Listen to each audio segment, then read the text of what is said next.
Module 5 Investigation 4 Quadratic Functions. Use your graphing calculator to sketch a graph of each of the following quadratic functions and compare the behavior and properties of these functions. Also, for each of these functions, determine the roots, x-intercepts of the function.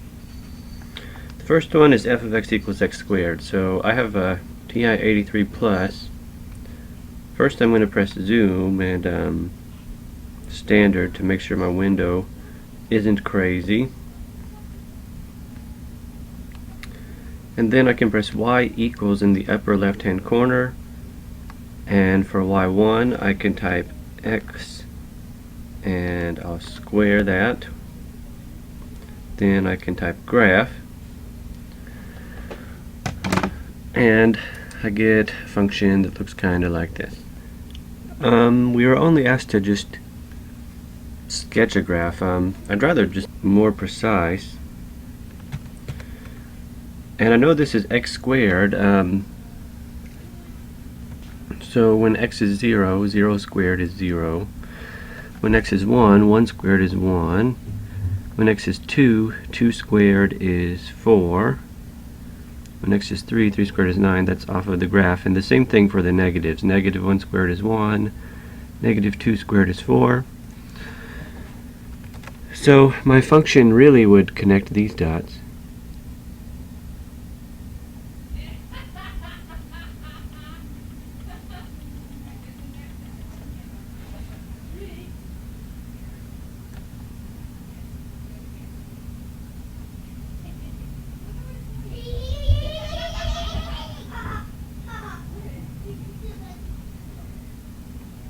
That's still not very good, but it's a sketch. It says for each of these functions determine the roots or the x-intercepts of the function. The x-intercept for this one is just x equals 0. Right here at this point is the only point where the graph crosses the x-axis. So the point 0, 0 is the x-intercept, what we call the root. You could have found that algebraically by setting your function f of x equal to 0 and solving for x.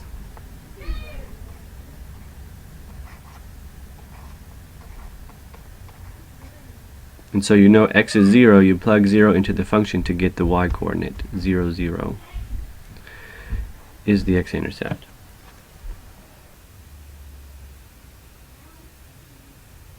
Now g of x is 3x squared. If I graph that one, maybe in y2 of my calculator, 3x squared, press graph, I see that the graph is kind of the same as this one that we just drew, but it's skinnier. It goes up this way.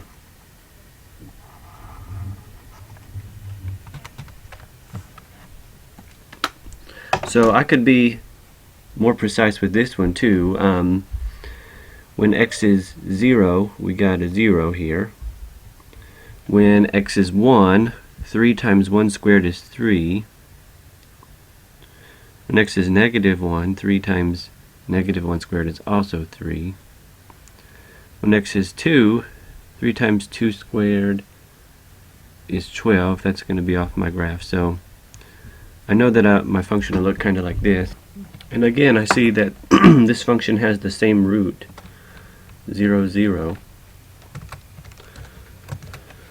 One way you could find that is on your calculator, press second calc, and number 2 is 0. You go to the left of your 0 and press enter, go to the right and press enter, then press enter where you guessed the intercept is, and it should tell you x equals 0, y equals 0.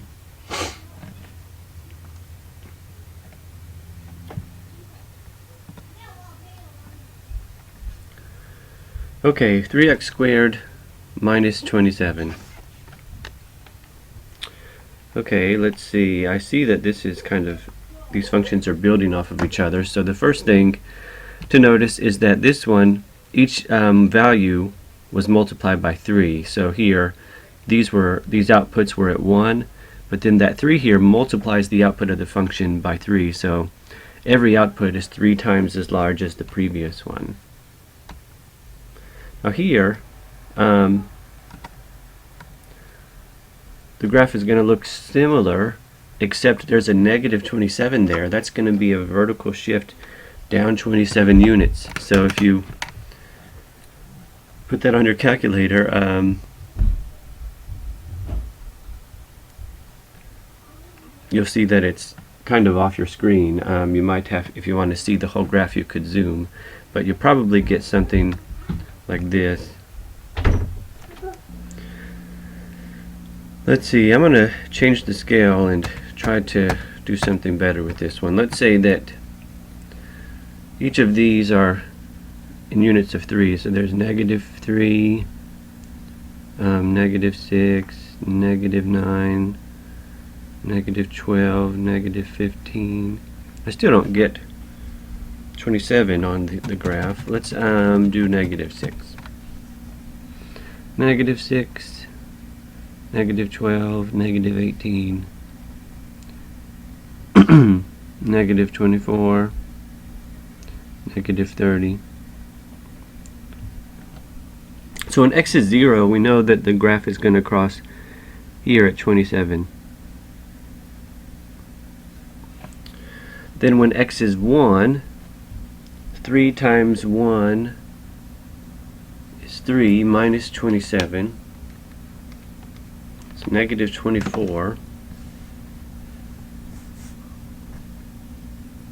When x is -1, we'll have the same thing. When x is 2, 2 squared is 4, times 3 is 12. 12 minus 27 is -15.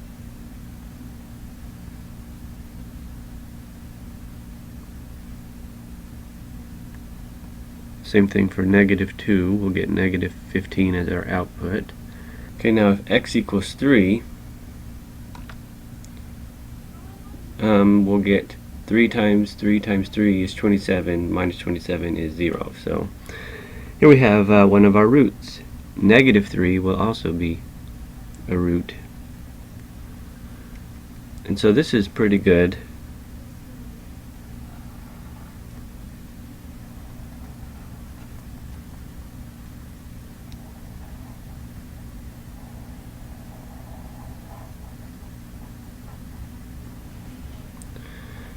And we see that our roots are the points -3, 0 and 3, 0.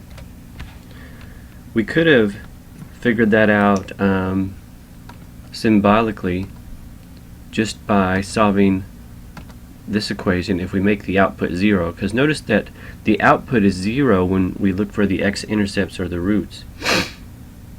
So 0 equals 3x squared minus 27. That means 27 equals 3x squared, or 9 equals x squared.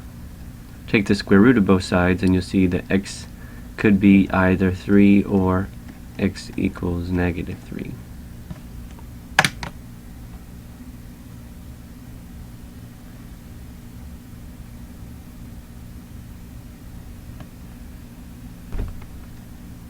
So I just put the next one in the calculator, -3x minus 7 squared. Notice that it goes over 7 units, 1, 2, 3, 4, 5, 6, 7. Like right here, the function is flipped over. So it's a parabola opening downward because of the -3 here. It'll have the same sort of shape since it's multiplied by 3. It'll be kind of skinny. And this -7, it's called a horizontal shift, and it's a horizontal shift right 7 units.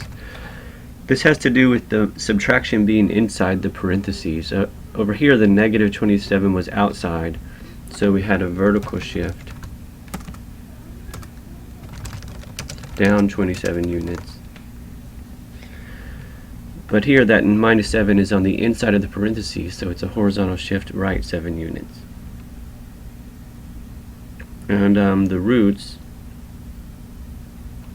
here for this one, we cross the x-axis at -7. The point -7, is the root.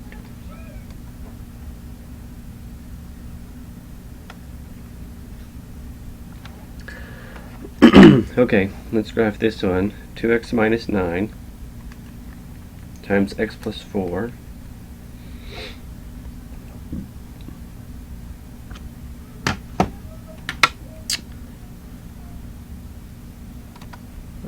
it just looks something like this.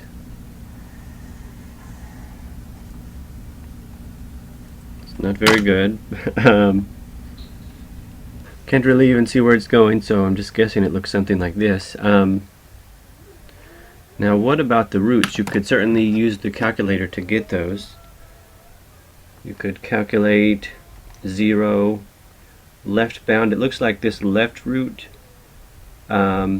like maybe it's -4. So left bound we could type -5, enter. Right bound -3, enter, or guess -4. And it does turn out to be the 0. That's one root. The other one looks to be a little bit bigger than -4, so let's calculate 0. Left bound, I'm going to say 2. Right bound, I'm just going to say 10. Any numbers to the left or right will do. And guess, I'm going to guess 4.5. And that was the 0, 4.5.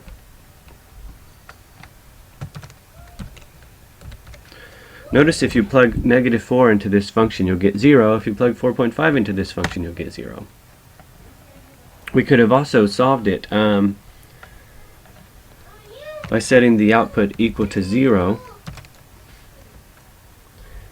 So if 0 equals 2x minus 9 times x plus 4, these 2x minus 9 and x plus 4 are two different numbers. So we must have that one of them equals 0. Either 0 equals 2x minus 9 or 0 equals x plus 4. In the first case, we'll have 9 equals 2x. That will mean x equals 9 halves, or 4.5. In the second case, we'll have x equals -4.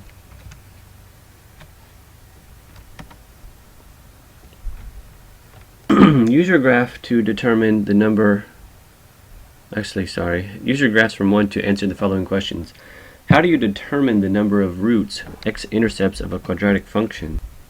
So these are all the ways I can think to determine the roots. You could look at the graph, determine the x values. Those are where it crosses the x-axis. Those are your roots, x-intercepts. You could put the function in factored form and set each factor equal to 0, as we did in the last problem. You could use the calculator to determine the zeros, which are just another name for the roots or the x-intercepts. You could use the quadratic formula, or you could just guess and check. Just plug in some numbers into the function and see what gives you 0 for an output. So is it possible for a quadratic function to be both concave up and concave down? Explain. Notice that these two are concave up. These two are, or this one's concave up, this one's concave down. That one's concave up. It doesn't seem that they can be both. You have to be one or the other.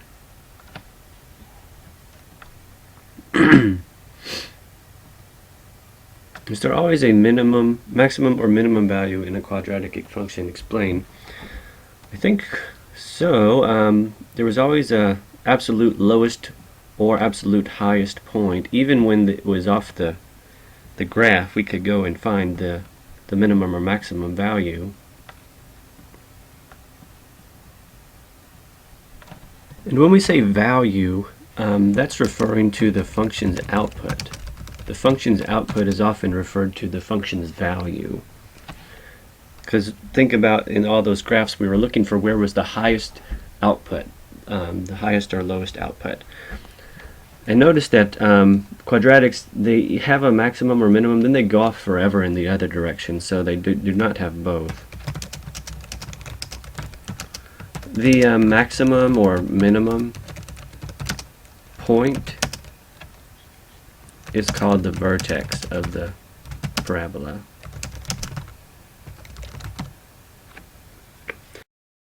How do you determine if a quadratic function will be concave up or concave down?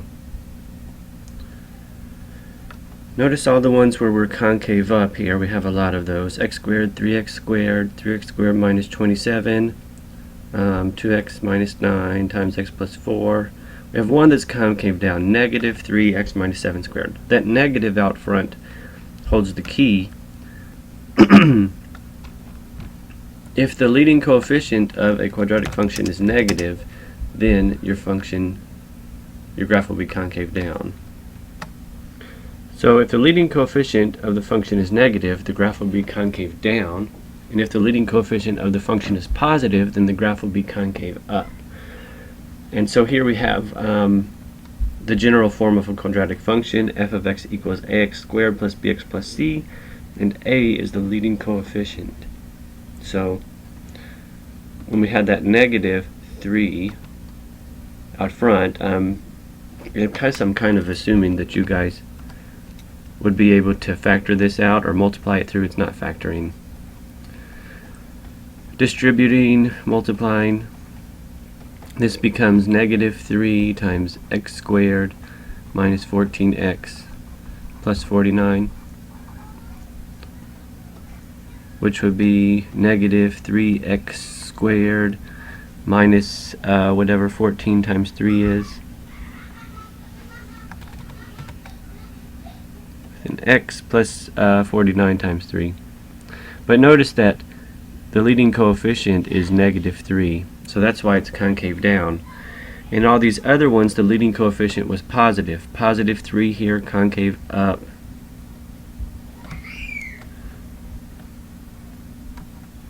Positive 3 here, concave up. This one is positive 1. Just think about a 1 is right there. Understood. And then even this one, you can tell the leading coefficient is positive because if you expand and multiply this out, your leading coefficient will be 2. You'll have 2x squared as your leading term. What is the relationship between the x-coordinate of the maximum/minimum value of a quadratic function g and the roots of g?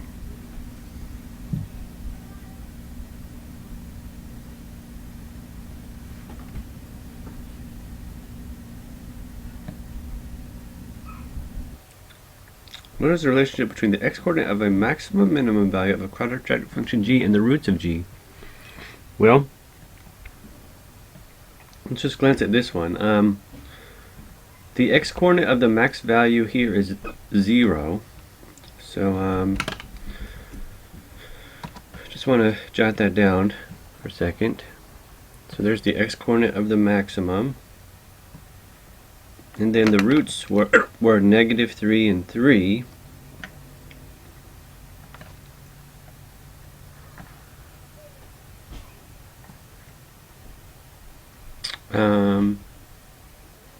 I think that was actually the minimum, sorry.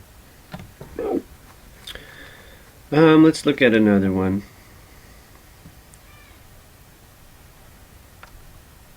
Here, the max was at negative 7 and the root was there also. I'm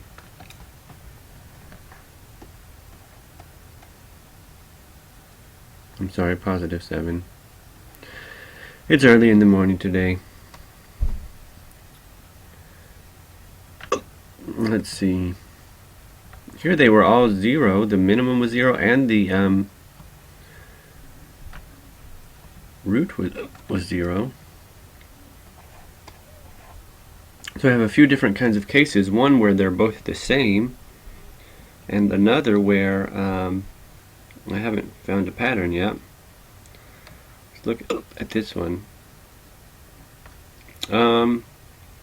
The roots were negative 4 and 4.5, but what was the maximum of this one? I have that in my graphing calculator still. If I zoom out so that it maybe I can see the minimum in my window.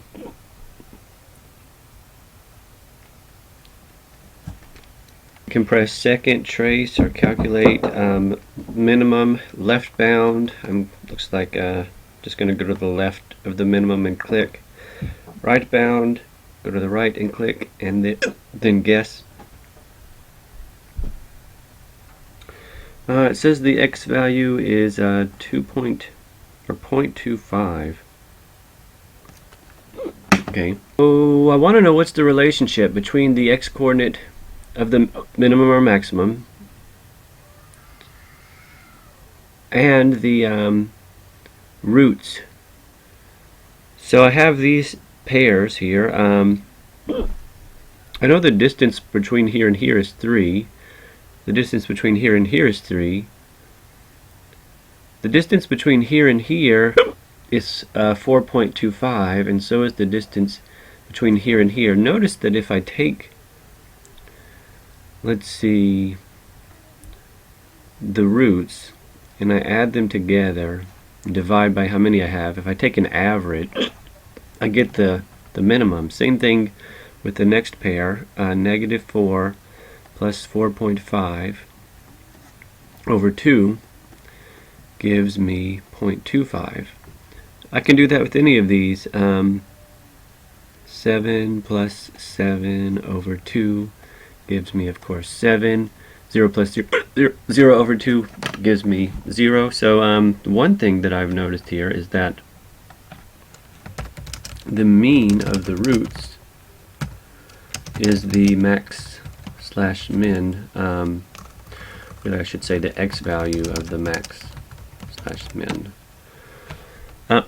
Also, the roots are some equal distance from the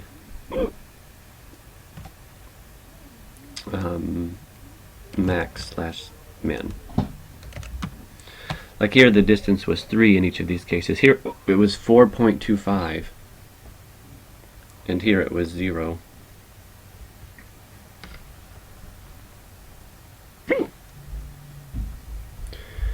Use algebraic methods to determine the roots of f. F of x equals x plus 7 times x minus 3. If we want to determine the roots, the x-intercepts, we set our output equal to 0.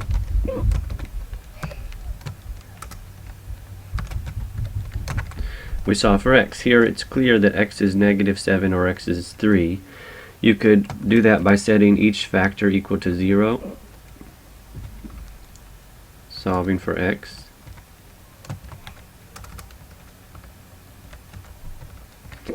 So -7 and 3.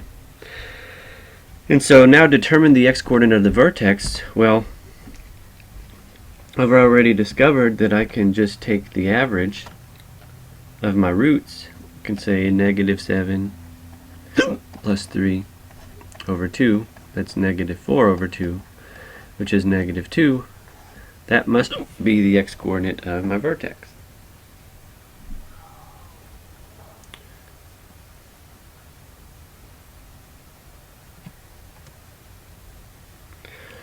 So given a quadratic function in standard form, f of x equals ax squared plus bx plus c, the quadratic formula determines the roots of a quadratic function and is defined by x equals -b over 2a plus or minus the square root of b squared minus 4ac over 2a. You may have seen it in a different form where these two fractions were combined as one because they have like denominators.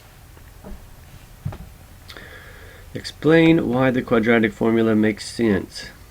This would be a pretty tough one for you guys. The -b over 2a represents the x-coordinate of the vertex,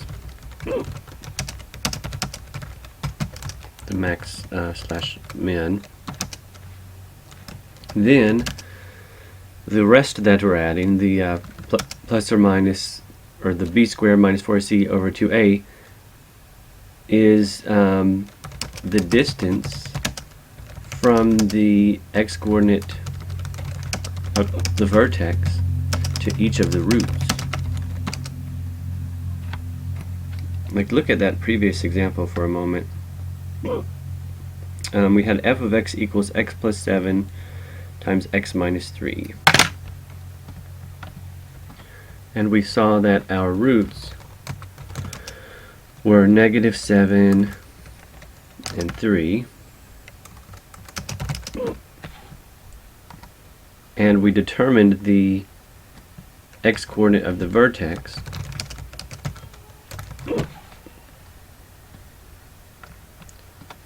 What did we determine? That was -2.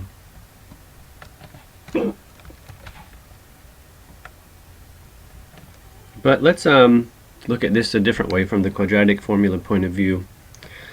If we expand this expression here, x squared, maybe I should just distribute this.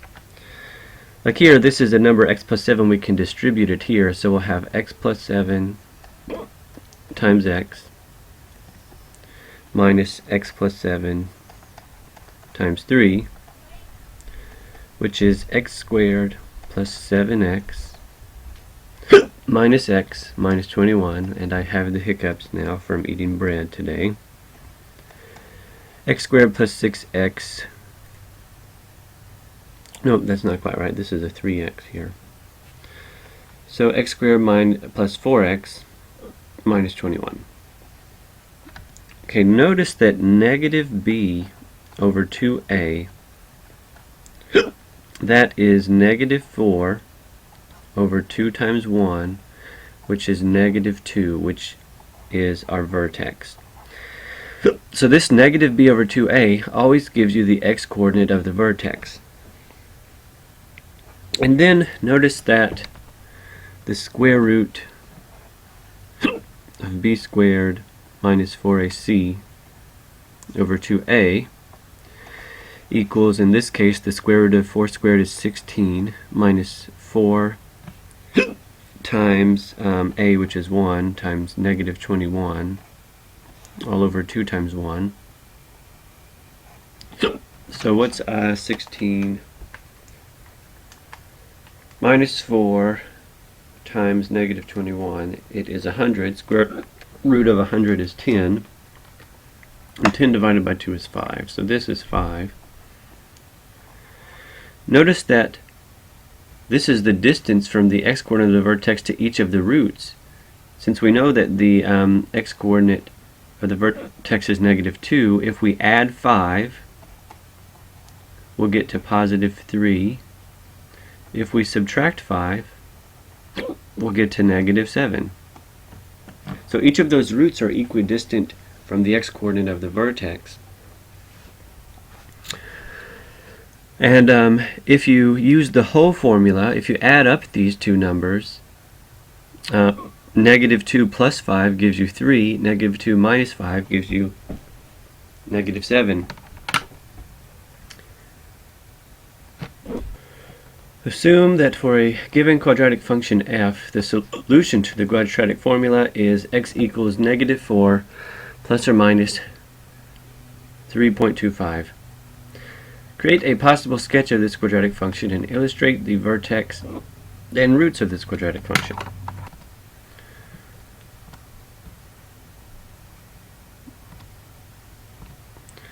Okay, that's not what I wanted to do.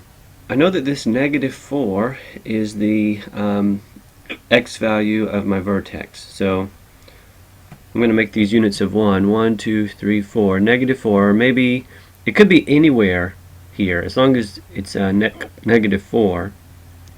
Just going to make it right here. Then I know that my roots are 3.25 units away. So from here I go over 1, 2, 3.25 units. There's a root. 1, 2, 3.25 units. There's another root. So I have a quadratic function that has a minimum here when x is -4, and the roots at these values of -0.75 and -7.25. An ice cream shop finds that its weekly profit P, measured in dollars, as a function of the price X, measured in dollars, it charges per ice cream cone is given by the function K of X equals -125x squared plus 670x minus 125, where the weekly profit P equals K of X. Determine the maximum weekly profit and the price of an ice cream cone that produces that maximum profit. Notice this is a quadratic function. The negative leading coefficient means it's always concave down. So we're going to have this vertex point be a maximum. And so we know that the value of x when we have a maximum is negative b over 2a. Negative 670 over 2 times negative 125. And again, this is just coming from that quadratic function box. So notice this is just x, which is the price. So there's the price of an ice cream cone that produces the maximum profit. And we want the profit. So this function, k, gives us the profit. All we need to do is substitute 2.68 into our function, or evaluate the function at 2.68. Negative 125, 2.68 squared, plus 670 times 2.68 minus 125. And this here, since it's a profit value and it's the profit that occurs at the vertex, that's the x value 2.68 that results in the maximum profit. So it's a special profit, it's the max profit, because we know that this x value 2.68 is the x value that results in the vertex, so that maximum value of $772.80. In general, that's how you can always find the max, is you find the x-coordinate of the vertex, then substitute it into the function. If the cost of the ice cream cone is too low, then the ice cream shop will not make a profit. Determine what the ice cream shop needs to charge in order to break even, to make a profit of $0. So our profit is defined by this function, so we just need to make the output equal to 0.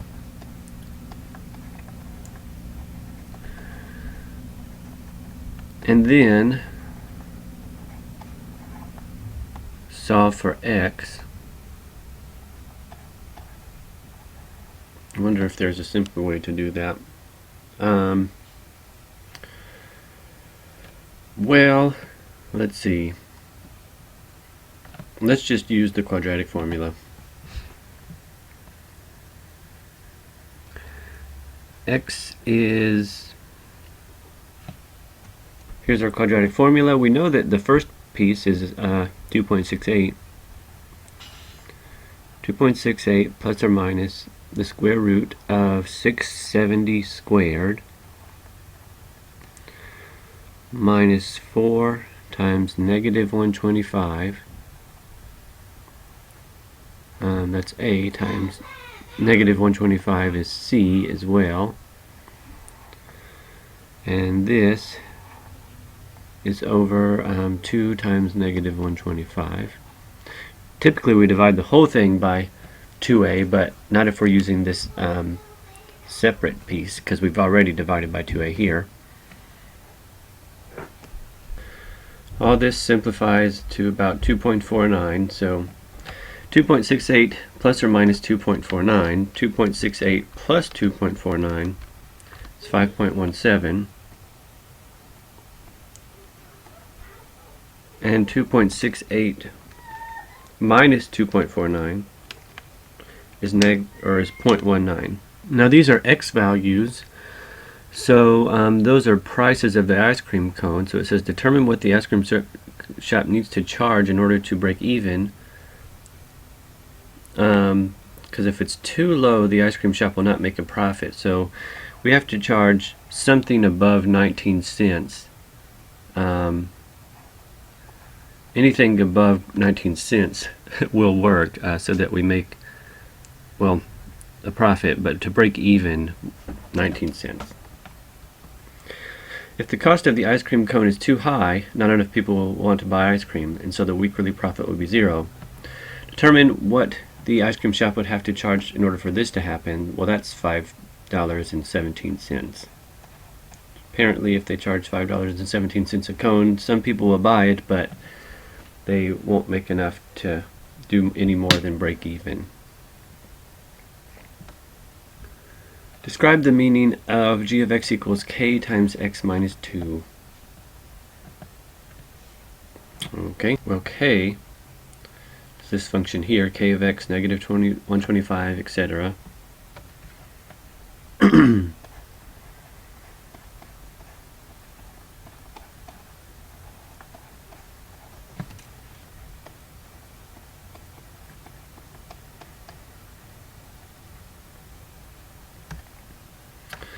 And so g of x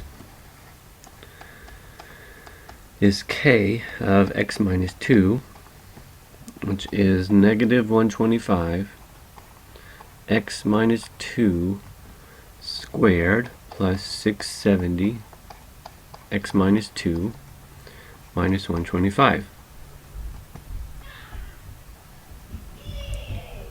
Does the function have the same maximum profit as k? If not, what is the price per ice cream cone that produces the maximum profit?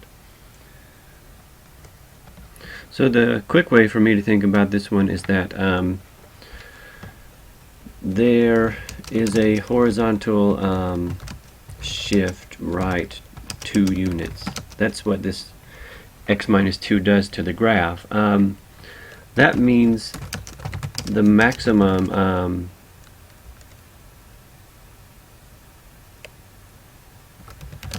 profit will not change. If the graph is just shifted over, the vertex doesn't change, but the x value changes.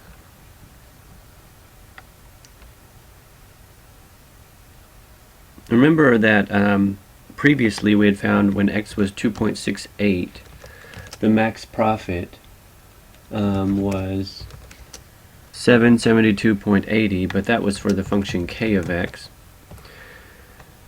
Now our graph is shifted to the right, so the vertex gets shifted to the right, meaning that we have to add 2 to get the same profit.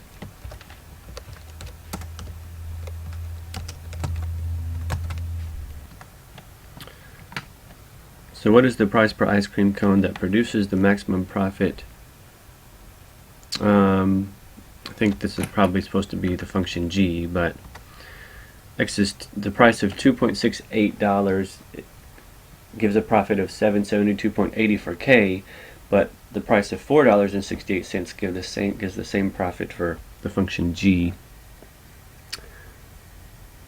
And you could have just multiplied all this out, got your new vertex, and you would have found that the x-coordinate would have been 4.68, negative b over 2a. Describe the meaning of h of x equals k of x minus 2. Does this function have the same maximum profit as k? If not, what is the price per ice cream cone that produces the maximum profit of the function k? So the graph of h will, let's see, be the graph of k with a vertical shift of vertical shift down 2 units. Because of that minus 2 on the end there, we're taking k and we're shifting it down. That means that the maximum profit, though it will still occur when the price is $2.68, like we didn't shift left or right, we shifted up or down, that means that the x value will stay the same, but the maximum profit, so let's see if I can make this sentence grammatically correct. That means that the maximum profit, though it will still occur when the price is $2.68, is going to be $2 less.